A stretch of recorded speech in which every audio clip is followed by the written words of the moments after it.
ભગવાન પ્રતિજ્ઞા કરે છે. શું પ્રતિજ્ઞા કરે છે? મારા દાસને દુઃખ થાય એ મારાથી કેમ જોવાય?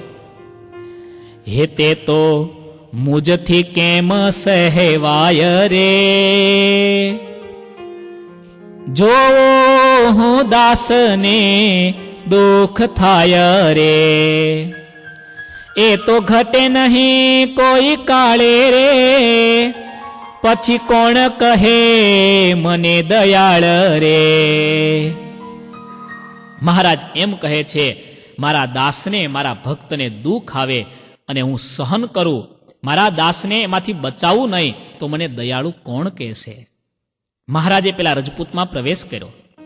રજપૂત આડો ફેરો છે.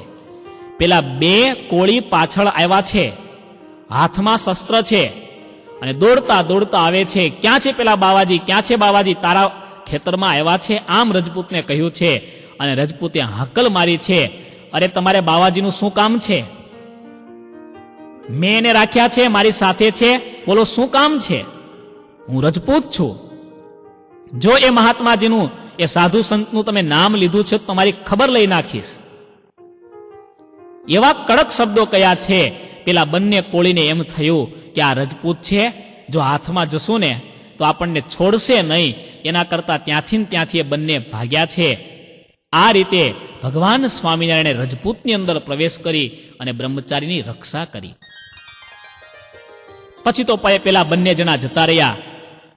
આ મસરૂ ગોળ નામના રજપૂતે બ્રહ્મચારીજીને જયાનંદ વર્ણીને પ્રાર્થના કરી કે મહાત્માજી, તમે મારું ખેતર પાવન કર્યું, થોડી વધારે દયા કરો, મારા ઘરે આવો, મારા ઘરને પાવન કરો, અમારા ઘરવાળા બધાને દર્શન થશે, તમારા જેવા સંતના એનું પણ કલ્યાણ થશે. આમ જ્યારે પ્રાર્થના કરી, બ્રહ્મચારી એના ઘરે ગયા. થાક્યા હતા, રાત્રિ રોકાણ ત્યાં કર્યું. એના ઘરે હાથે રસોઈ તૈયાર કરી. બ્રહ્મચારી જેમાં છે, બધા માણસોને દર્શન, સત્સંગ, કથા વાર્તાનું સુખ આપ્યું છે. ભગવાન સ્વામિનારાયણ પ્રગટ થયા છે, માટેના તમે દર્શન કરવા પધારો, એનો આશરો તમે સ્વીકારો, એમ સ્વામીએ ભલામણ પણ કરી. બીજે દિવસે જવા તૈયાર થયા ત્યારે પેલા રજપૂતને એમ થયું કે સ્વામીજી મારા ઘર સુધી આવ્યા, સ્વામીને સાથે લઈ ગાડામાં બેસાડી ભીમનાથ સુધી મૂકવા માટે આવ્યા છે. ગઢપુર આવ્યા છે. મહારાજને બધી વાત કરી, પોશાક અર્પણ કર્યો. મહારાજે વાત જાણી મહારાજ ખૂબ રાજી થયા.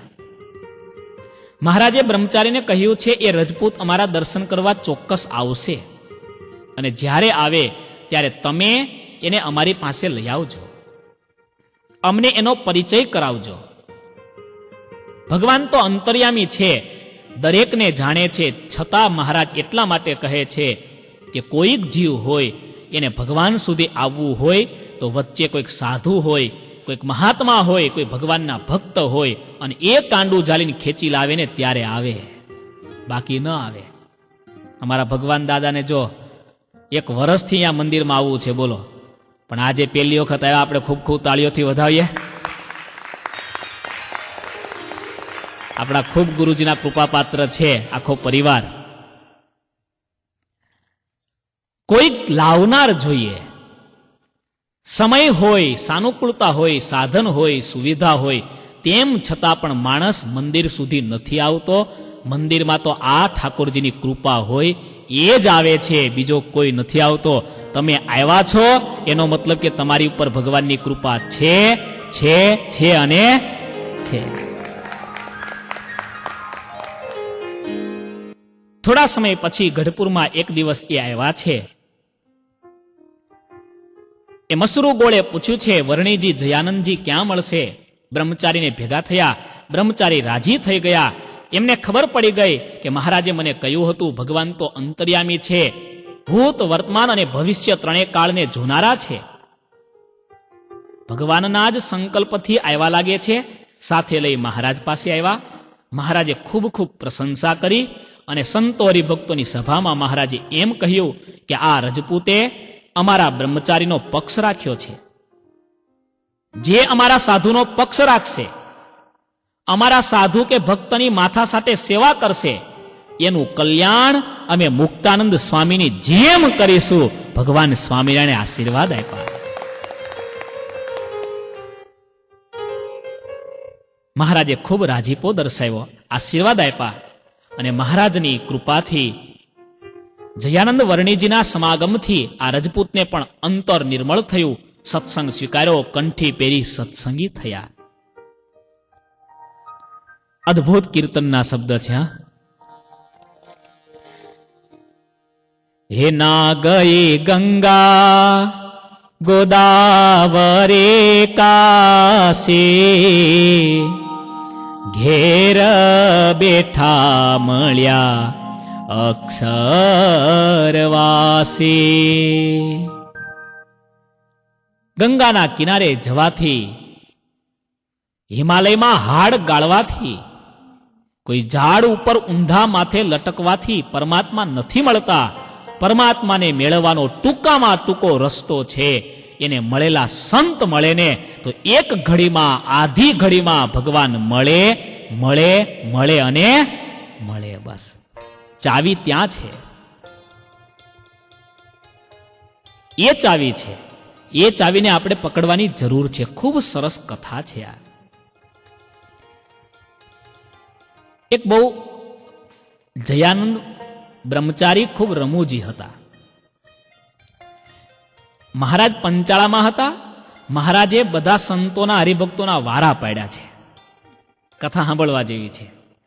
નાનું ગામડું હરિભક્તોને રમૂજ કરાવવા માટે મહારાજ પણ એવા આનંદમાં હશે. મહારાજે વારા પાડ્યા કે દરરોજ રાત્રે એક વાર્તા સંભળાવવાની. મોડી રાત સુધી સત્સંગ કથા વાર્તા ચાલે. હરિભક્તો થાક્યા હોય, થોડા ઊંઘમાં આવી જાય એટલે મહારાજ સંતો કથા વાર્તા બંધ કરે અને પછી નવા વક્તાને સ્થાન આપવામાં આવે. એમાં એક દિવસ જયાનંદ બ્રહ્મચારીનો વારો આવ્યો. મહારાજે કહ્યું, બ્રહ્મચારીજી, આજે બધા ઊંઘે છે ને આજે તમારો વારો છે. એક વાર્તા સંભળાવવાની છે, પણ સાંભળો, બધાની ઊંઘ ઉડી જાય એવી વાર્તા સંભળાવવાની છે. બ્રહ્મચારીજી બહુ રમૂજી હતા, ઉભા થયા. આનંદી સ્વભાવના બ્રહ્મચારીજીએ તાળી પાડી. પેલા તો બધાને કહ્યું, જાગો જાગો, બહુ સરસ વાત છે, તમારી ઊંઘ ઉડી જશે. પણ બ્રહ્મચારીએ વાતે કરીને વાત સંભળાવતા પહેલા જ બધાની ઊંઘ ઉડાડી દીધી, તાળી પાડી પાડીને.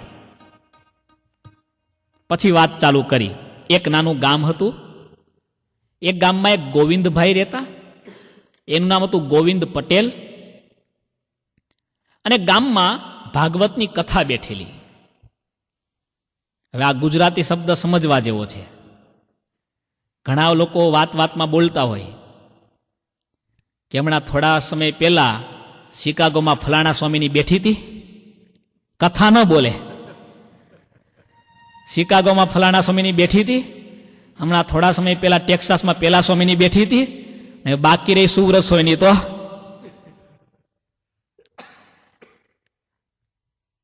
ભાગવતની સપ્તાહ બેઠેલી બ્રાહ્મણ કથાકાર કોઈક સારા વિદ્વાન હશે, કથા વાંચતા હશે. પણ ગામડાનો રિવાજ. આ બ્રહ્મચારીએ બહુ સરસ વાત કરી કે ગોવિંદ પટેલ સવારના પૂરમાં કળશે જેવા નીકળ્યા. એકદમ દેશી શબ્દ જે લખ્યા છે વાંચું છું. કળશે જેવા નીકળ્યા અને બોરડી નીચે બેઠા અને બોરડીમાં સરસ મજાના પાકા પેલા બોર લાગેલા. અને બોરડી તો જોઈને કાટાળી બોરડી થોડી નીચી હોય તો બેઠા બેઠા ઉપરથી તોડીને બોર ખાતા જાય. એક સાથે બે કામ થાય. એમાં રસ્તા ઉપરથી પેલા ભાગવતના કથાકાર ભૂદેવ નીકળ્યા. ભૂદેવે આ દ્રશ્ય જોયું. પટેલ એવા શરમાઈ ગયા કે આવા મોટા માણસ મને જોઈ ગયા ને આ દશામાં આ લાલ લાલ બોર ખાતા ખાતા આવી રીતે બહુ શરમાઈ ગયા. પણ કઈ નહીં, બધું પતાવીને પછી કથામાં આવીને બેસી ગયા. કા બ્રાહ્મણ મારી વાત કરતા તો નથી ને કથામાં કાંઈ, એ સાંભળવા ખાસ આવ્યા. એમ કરતા કરતા 1 કલાક 2 કલાક 3 કલાક પૂરા થયા. પણ ક્યાંય વાત આવીને એટલે ગોવિંદભાઈ રાજી થયા. પણ છેલ્લે બ્રહ્મચારી 2 વાર વાત કરી કે આજની કથા આટલે સુધી રાખીએ છીએ, ગોવિંદના ગુણ કાલે ગાશું. અને ગોવિંદ ચમક્યો કે મને જોઈને એમ લાગ્યું છે કે આજે ની આની વાત કાલે કરું. આ કઈ દેશે. અને ગોવિંદભાઈ નક્કી કર્યું કે આ ભૂદેવ બોલી જાય તો આખા ગામમાં મારી આબરૂ જશે, મારું નાક કપાઈ જશે. એના કરતા આ ભૂદેવને થોડા લલચાવી, લોભી હોય બ્રાહ્મણ, આમય થોડા રાજી કરી દઉં. બીજે દિવસે ગોવિંદ 10 રૂપિયા લઈને આવ્યો. અને સૌથી પહેલા કથા ચાલુ થાય તે પહેલા ભૂદેવની પોથી ઉપર 10 રૂપિયા મૂકી, ભૂદેવના કપાળે ચાંદલો કરી, પૂજન કરી, પ્રાર્થના મનમાં કરી કે હે ગુરુદાદા 10 રૂપિયામાં રાજી રહેજો, પણ ગોવિંદના ગુણ હવે ગાતા. પછી કથા સાંભળવા બેસી ગયો કે આજે જો વાત મારી ના આવે તો સારું, ભગવાનને પ્રાર્થના કરતો. આખી કથા પૂરી થઈ પણ કાંઈ વાત આવી. પણ છેલ્લે પૂરી થતા થતા પાછું ભૂદેવે વાત કરી કે આજે કથા ઘણી આપણે કરી, હવે બાકીના ગોવિંદના ગુણ કાલે ગાશું. ગોવિંદને થયું કે આ 10 રૂપિયામાં રીઝ્યા નથી બરાબર. બીજે દિવસે 50 લઈને આવ્યો, પોથી ઉપર મૂકી પૂજા કરી, પાછો બેસી ગયો. ત્રીજે દિવસે આવું થયું. ચોથે દિવસે 100 રૂપિયા લઈને આવ્યો, 100 રૂપિયા મૂક્યા. ધોતી લાવ્યો હશે, વસ્ત્ર લાવ્યો હશે.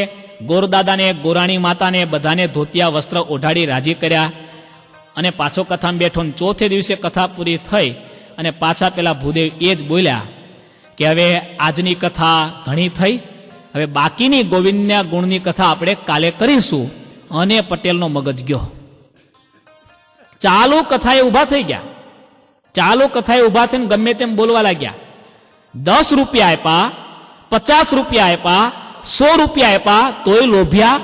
તું ધરાણો નહીં, જા ભામટા તારે જેને કેવું એ કહી દેજે. હંગતા હંગતા બોર ખાધા તે ખાધા. શું કાલ કાલ કરે, કહી દે ને, આજ જ કહી દે. કાલ કાલ શું કરે છે? દરરોજ કાલ ગોવિંદના ગુણ ગાશું, આજ ગાઈ નાખતું. આમ ઉભા થઈને આખી સભામાં ઉભા થઈને ગોવિંદ પટેલે વાત કરી અને મહારાજને આખી સભા બધા સંતો એવા ખડખડાટ પેટ પકડીને હસવા લાગ્યા. સંતો કે બ્રહ્મચારીજી હવે રાખો, હવાર સુધી ઊંઘ આવવાની નથી, હવે તમારો એક હેવી ડોઝ મળી ગયો. આ રીતે પંચાળા ગામમાં રાત્રિને સમયે બ્રહ્મચારીજીએ મહારાજ અને સંતોને રાજી કરેલા. આમ તો જો કે શાસ્ત્ર એમ કહે છે, આ તો રમૂજની વાત છે. શિક્ષાપત્રીમાં પણ મહારાજે લખ્યું કે કોઈની ગુપ્ત વાત પ્રકાશિત કરવી નહીં, એટલે આપણે ગોવિંદના ગુણ નહીં ગાવાના.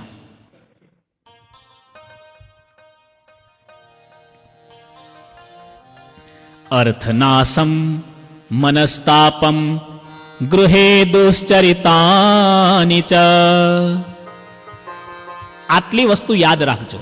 શાસ્ત્ર એમ કહે છે આટલી વસ્તુ ગુપ્ત રહેશે એટલે છાની રહેશે, એમાં તમારી આબરૂ છે, તમારી કિંમત છે. જો આટલી વસ્તુ તમે ગમે તેને કહી દેશો, એમાં તમારી આબરૂ જવાના ભય વધારે છે, કાં તો તમે લૂંટાયા હશો ને વધારે લૂંટાશો. કેટલી વસ્તુ? અર્થનાશમ મનસ્તાપમ ગૃહે દુશ્ચરિતાનિ ચ વંચનમ ચાપમાનમ ચ મતિમાન પ્રકાશયેત.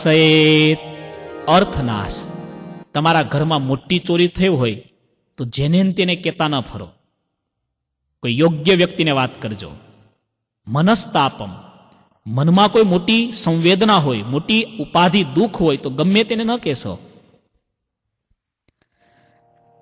રહી મન નિજ મન કી વ્યથા મન હી રાખો ગોય સુની લોગ સબ હસી લઈએ બાટી ન લઈ હે કોઈ.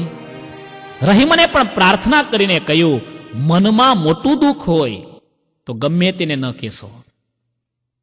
ત્રીજી વસ્તુ, ઘરમાં કોઈથી કોઈ ખોટું પગલું ભરાઈ ગયું હોય તો ગમે તેને ન કહેશો. જે થયું એ તો થયું. આજે સંસારીના ઘરમાં આને આ પ્રશ્ન લીધે તો કેટલી કરુણ ઘટના ઘટી જાય છે. વર્ષો પહેલા મુંબઈમાં ગુરુજીએ એક નાની એવી ઘટના આ રીતે એક હરિભગત વારંવાર જેને તેને કહેતા હશે, દીકરાએ એક ભૂલ કરી હશે, એના ઉપર દીકરાને પછી બીજી કેટલી ભૂલો કરી નાખી. પછી ગુરુજીએ સભામાં આ મુદ્દા ઉપર બહુ મોટો ભાર આપેલો કે તમારા પરિવારના કપડા ઊંચા કરવા એ તમારો હક નથી. ગૃહે દુશ્ચરિતાની ચ. ચોથી વસ્તુ વંચનમ, તમને કોઈ છેતરી ગયો હોય, તમે વાત ધ્યાનમાં રાખો, પણ કોઈ યોગ્ય વ્યક્તિને ગમે તેને કહેવાની જરૂર નથી. અને પાંચમી વસ્તુ અપમાન. આ 5 વસ્તુ શાસ્ત્રમાં ચાણક્ય મુનિએ આ 5 વસ્તુ દર્શાવી. શિક્ષાપત્રી જેવા ધર્મગ્રંથમાં મહારાજે પણ આજ્ઞા કરી, અમારા ભક્તોએ કોઈની ગુપ્ત વાત ક્યારેય પ્રકાશિત કરવી નહીં. માટે વાલા ભક્તો, આપણે આટલું ધ્યાન રાખીએ. બ્રહ્મચારીજી ખૂબ સેવાભાવી પણ હતા. અમદાવાદનું મંદિર જ્યારે બનવાનું હતું, આનંદાનંદ સ્વામીને મહારાજે મોકલ્યા, સાથે સંતો પાર્ષદોને પણ મોકલ્યા છે મંદિરની સેવા કરવા માટે. ત્યારે જયાનંદ વર્ણી બ્રહ્મચારીને મોકલ્યા છે. અત્યારે નરનારાયણ દેવનું અમદાવાદમાં જે મંદિર ઊભું છે એ મંદિરના નિર્માણમાં બ્રહ્મચારીજીએ ખૂબ મોટી સેવા કરી છે. એવું લખ્યું, બ્રહ્મચારીજી સેવા કરતા તો એમને થાક નહોતો લાગતો. અને આપણે તો સેવા ચાલુ કરીએ એ પહેલા થાક લાગે, બોલો. જોકે આપણા હરિભક્તો થાક એવા નથી, એ તો મેં જોયું. 12 કલાકની ધૂન કરવાની હોય તો હરિભક્તો રાજી. આવતા શનિવારે 12 કલાકની ધૂન છે ને, એટલે બધા શનિવારના પ્લાનિંગમાં છે. વાલા ભક્તો, શનિવારે 12 કલાકની ધૂન, એકાદશીનો દિવસ છે, સવારના 7 થી રાતના 7. તમને જે સમય સાનુકૂળ હોય એ સમયે તમે સત્સંગમાં ધૂનમાં આવજો. સાંજે ભક્તિ પર્વ, આ ગરમીનો સમય છે, ઉનાળો ચાલુ થયો છે. ગરમીના સમયમાં ઠાકોરજીને ચંદનના વાઘા, ફૂલના વાઘા થતા હોય. આપણે ફૂલથી ઠાકોરજીને શણગારીશું, ફૂલનો મહારાજ માટે ઝૂલો બાંધીશું, ફૂલથી મહારાજને વધાવીશું, અને આખો દિવસ એકાદશીનો પવિત્ર દિવસ છે, ધૂન કરીશું અને મહારાજને વધાવીશું. વાલા ભક્તો, બ્રહ્મચારીજી સેવા કરતા કરતા થાકતા નહોતા. એમના જીવનમાં એવું લખ્યું, બ્રહ્મચારીજીનું એક અંગ હતું, સેવા અને ભજન વિના એમની એક ઘડી જતી નહોતી. મહારાજે શિક્ષાપત્રીમાં આજ્ઞા કરી, વ્યર્થ કાલો નેતવ્ય ભક્તિમ ભગવતો વિના, ભગવાનની ભક્તિ વિના એક ક્ષણ પણ વ્યર્થ ન જવા દેવી. શ્લોકેન તદર્ધેન તદર્ધાક્ષાક્ષરેણ વા અવંધ્યમ દિવસમ કુર્યાત દાના ધ્યયન કર્મભિઃ.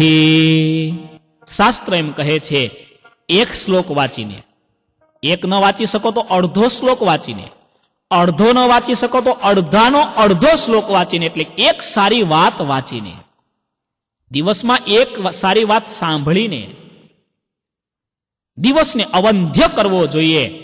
જે દિવસે એકાદ પણ સારી વાત તમે સાંભળી નથી, વાંચી નથી, એ તમારો દિવસ વાંઝ્યો છે. શાસ્ત્ર એમ કહે છે, દિવસ 3 રીતે સફળ થાય. જે દિવસે તમે કોઈક સારું દાન આપી દો, કોઈ પણ સારા સત્કર્મમાં તમે દાન આપો, એટલે તમારી શક્તિનું તમે કોઈકને માટે સમર્પણ કરો, સમાજ માટે, સત્સંગ માટે, પરિવાર માટે, ત્યારે તમારો દિવસ સફળ થયો. અધ્યયન, આખા દિવસમાં તમે પુસ્તક લઈને કંઈ વાંચો, સારી વાત. પેલો છોકરો જો અત્યારે ચાલુ સભાએ લેસન કરે છે, એની એક્ઝામ આવે છે, આપણે તાળીથી વધાવીએ, કથાએ સાંભળતો જાય, લેસન કરતો જાય. મને કંઈક સ્વામી કરું, મેં કીધું કરવાનું જ, વાંધો નહીં. આવા બાળક, એને સત્સંગ પણ નથી છોડવો, એને લેસન પણ નથી છોડવું, બરાબર છે ને? બે વગર આપણા 2 કાન જરૂરી છે ને, 2 હાથ જરૂરી છે, 2 પગ જરૂરી છે. પછી કોક કે મારો જમણો પગ જ બરાબર છે, ડાબાની જરૂર નથી, ટાટીઓ તોડી નાખું, લો ચાલે? એમ જીવનમાં બંને જરૂરી છે. ભુક્તિ અને મુક્તિ, આ જગતમાં જીવવા માટે ભોગ જરૂરી છે, પણ જગતમાં શાંતિ મેળવવા માટે, આ જગતના પ્રશ્નોમાંથી બહાર નીકળવા માટે, ભગવાનની મૂર્તિનું સુખ લેવા માટે પરમાત્માનો યોગ એ પણ જરૂરી છે. દિવસમાં અધ્યયન જ્યારે તમે કોઈ પણ બાબતનું કરો, ત્યારે દિવસ સફળ થયો. અને કર્મ એટલે સત્કર્મ, કોઈ પણ સત્કર્મ. આજે તમે શનિવારે આ સભામાં આવ્યા, તમારો દિવસ સફળ થયો. પૂજા કરી, દિવસ સફળ થયો. માટે શાસ્ત્ર કહે છે, દિવસને વાંઝ્યો ન રહેવા દેતા. કોઈ પણ રીતે દિવસને સફળ કરવો જરૂરી છે. ભગવાનના ભક્તનું એ લક્ષણ છે કે દિવસને વિશે કંઈક સત્કર્મ કરે, કોઈક દાન આપે. આપણે આ મંદિરમાં જ્યારથી સભા ચાલુ કરી છે, મને આનંદ એ વાતનો થાય, ભક્તો ક્યાંથી ક્યાંથી સેવા મોકલે છે. આજે નોર્થ કેરોલિનામાં બેઠા આપણા કંડારી ગામના ભૂપેન્દ્રભાઈ, એમના તરફથી આ સત્સંગ સભા છે, એમની 28મી એનિવર્સરી છે. હવે એનિવર્સરીમાં સત્સંગ સભા રખાવાનું કેટલાને મના થાય, બોલો? એનિવર્સરીમાં 6 ફ્લેગમાં જાય, એવું મેં સાંભળ્યું છે. ફરવા જાય, પાર્ટી કરે, બરાબર? આ દેશમાં તો એવા સાધનો ઓછા નથી. પણ આટલે દૂર બેઠા હોય અને એમ થાય ચાલો સંતો જમે, ઠાકોરજી જમે, હરિભક્તો જમે, મંદિરમાં ધૂન થાય. વાલા ભક્તો, આવા ભક્તને આશીર્વાદ માગવા ન પડે. ઠાકોરજી અને સંતો હરિભક્તોના હૃદયમાંથી ઓટોમેટિક એને માટે આશીર્વાદ નીકળે, એનું આ લક્ષણ છે. બસ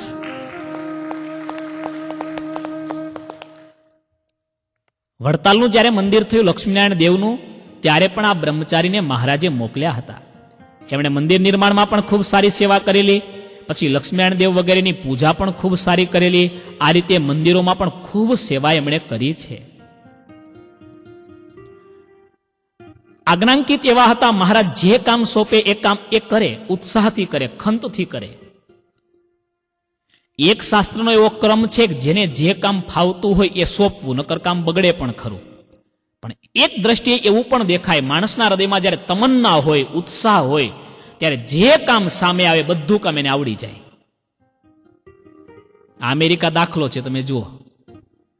અમેરિકામાં એન્જિનિયર હોય પણ એને બધું આવડતું હોય. ઘરમાં ટાઇલ્સ ફિટ કરવાની જાતે કરી દે. એક નાની મોટી બારી આખી પાછી થઈને સેટ કરવાની બારી જાતે કરી દે. આપણા મંદિરમાં આપણે જોઈએ તો દાસ કાકા ઘરે કંઈ નહીં કરતા હોય, પણ આપણા મંદિરમાં નાનામાં નાની સેવા બધી આજે પણ જો સ્પેશિયલ સેવા કરવા આવ્યા છે. સ્વિચ બોર્ડ કયું તૂટેલું છે, કઈ સ્વિચ નાખવાની છે, દાસ કાકાને ખબર હોય. આનું નામ સેવા છે. ઉત્સાહ જ્યારે આવે. ગંગાના કિનારે મેં સંતો બેઠા હતા, છેક ગંગોત્રીમાં ગુરુજીની સાથે સભા થઈ હતી. અમે બધા સંતો હતા, આખું મંડળ આપણું. ગંગોત્રીમાં ગુરુજીએ સ્નાન કરાવ્યું. ત્યાં ગંગાના કિનારે સભા થઈ. એ નાની એવી સભા, 15-20 મિનિટની સભા, પણ લગભગ સંતોને યાદ રહી જાય એવી સભા હતી. ગુરુજીએ વાત કરી, આ કેટલી નાની ગંગાની નદીનો પ્રવાહ છે, આ કેટલો નાનો પ્રવાહ છે. પણ આ જ પ્રવાહને આપણે આગળ જતા જતા નીચે જઈને જોઈએ, ઋષિકેશમાં જોઈએ, હરદ્વારમાં હરકી પેઢી ઉપર જોઈએ, બનારસમાં ગંગા જોઈએ, કલકત્તામાં ગંગા સાગર અને ગંગાનું મિલન થતું હોય ત્યાં જોઈએ. આપણી બુદ્ધિમાં આવે નહીં કે આ અને એ એક ગંગા હશે. પણ આ ગંગાનું પાણી લાખ માણસો આવ્યા હોય તો આમ જ વહા કરે, 1000 માણસ આવ્યા હોય તો આ જ ઉત્સાહથી વહા કરે, અને એક પણ માણસ ન હોય, અંધારી રાત હોય તો આવા જ ઉત્સાહથી વહા કરે. જેના જીવનમાં ઉત્સાહ છે ને એ જ સમુદ્ર સુધી પહોંચે છે.